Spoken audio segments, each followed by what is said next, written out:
Bienvenue à tous les visiteurs de We Are Transport. Si vous êtes dans le coin du stand de Transport Media, venez nous assister à ce premier live studio. C'est une première puisque c'est la première édition du salon We Are Transport et c'est le premier live studio de Transport Media ce vendredi. Et pour ce premier live studio, nous allons aborder un sujet un petit peu technique et très lié à l'actualité puisqu'il s'agit de l'autorisation de circulation des convois de 50 tonnes en région wallonne. Alors avant d'entrer dans le débat, je vais vous présenter les trois personnes, les trois spécialistes qui vont discuter de cela avec nous. À ma droite, ici en bout de table, j'ai donc Grégory Ramakers qui est associé dans la société de transport New TRM. Il se présentera tout à l'heure.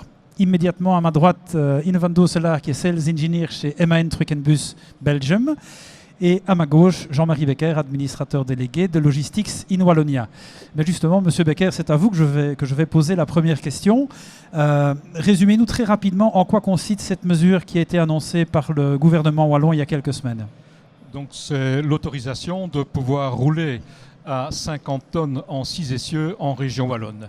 Ça, c'est la décision de principe avec une série d'applications techniques relativement compliquées. Donc 50 tonnes à la place des 44. Donc on a donc dans le principe 6 tonnes de masse maximum supplémentaire, ce qui veut dire une charge utile de l'ordre de 5 tonnes, puisqu'il y a également le poids de l'essieu supplémentaire qu'il faut déduire. Ça, c'est sur le principe, oui. Bien sûr. Alors, dans quel contexte économique et politique cette mesure a-t-elle été annoncée ? Elle a donc été annoncée par le gouvernement lors des négociations pour la compensation à l'introduction de la taxe kilométrique le 1er avril, voici 2 ans. Et c'est une mesure qui a été négociée par les fédérations des entreprises de transport, par l'Union wallonne des entreprises et toutes les parties prenantes du secteur. Et quel rôle Logistics in Wallonia a-t-il joué dans ces discussions ?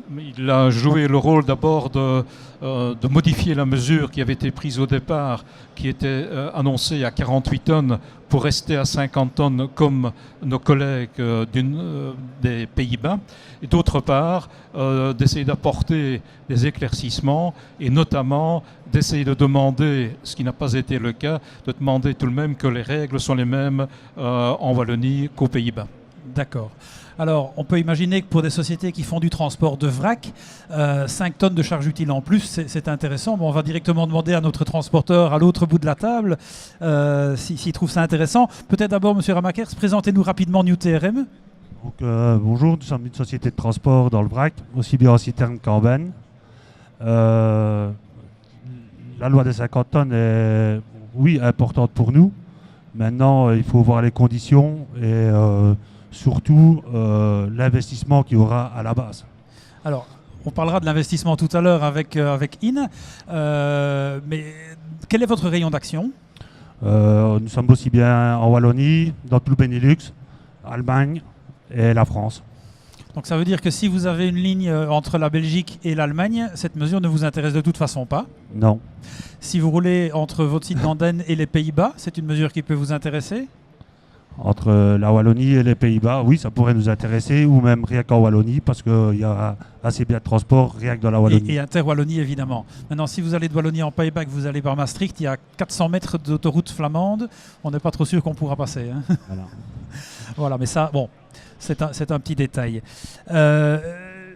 Donc, d'une première, bien sûr, c'est une mesure qui n'est valable que sur le territoire de la région wallonne et aux Pays-Bas.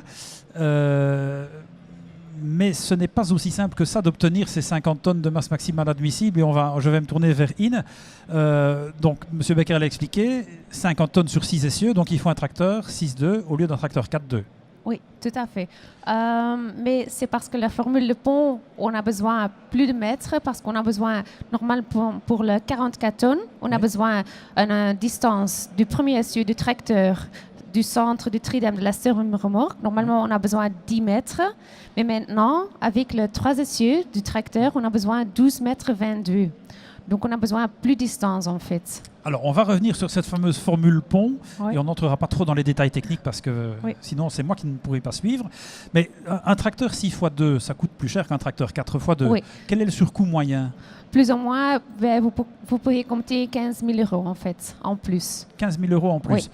Alors, Monsieur Ramakers, un tracteur 6.2, moi je vois déjà des gens qui roulent avec des 6.2 aujourd'hui pour éviter les contrôles de surcharge à l'essieu, qui coûtent quand même très cher, parce qu'une amende c'est plus de 2000 € quand même. Vous roulez avec des 6.2 déjà? Non, nous ne roulons pas en 6.2, nous avons que des 4.2. Mais vous n'êtes jamais en surcharge?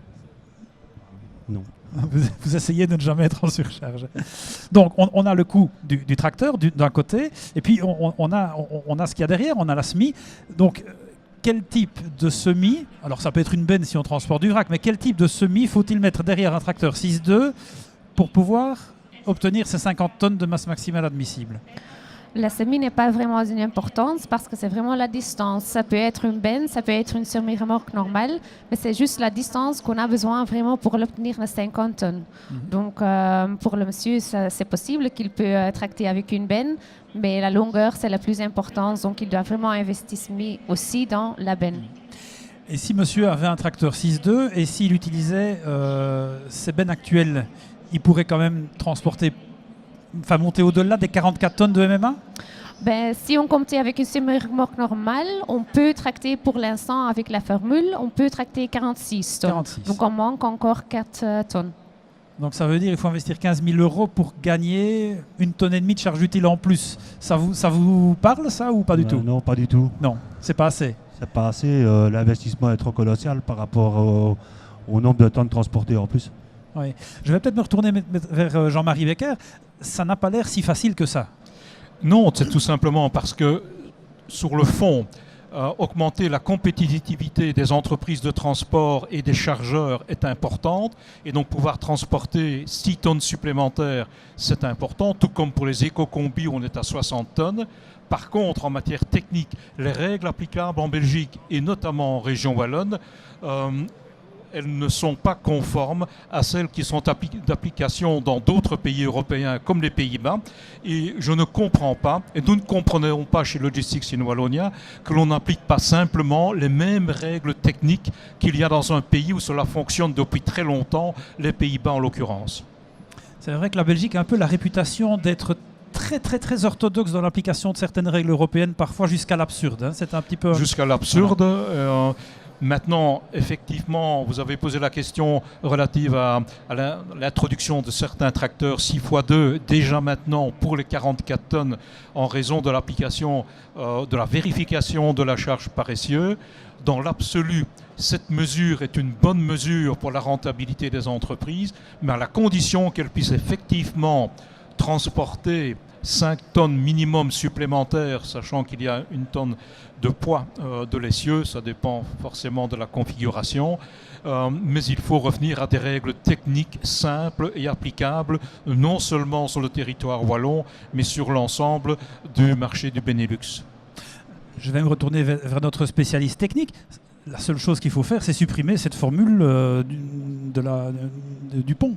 Oui, tout à fait. Et ce n'est pas uniquement pour, par exemple, la semi-remorque ou la combinaison, mais aussi pour les 4X normales, où on a aussi la formule de pont de 5 tonnes par mètre.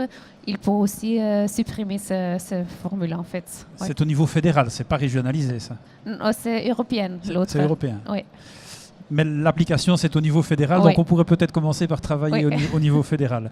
Bon, ben voilà, Monsieur Ramakers, donc on va essayer de faire en sorte que cette formule pont soit supprimée. Il faudra encore attendre un petit peu, parce que c'est pas encore gagné tout de suite, mais au moins on a une solution.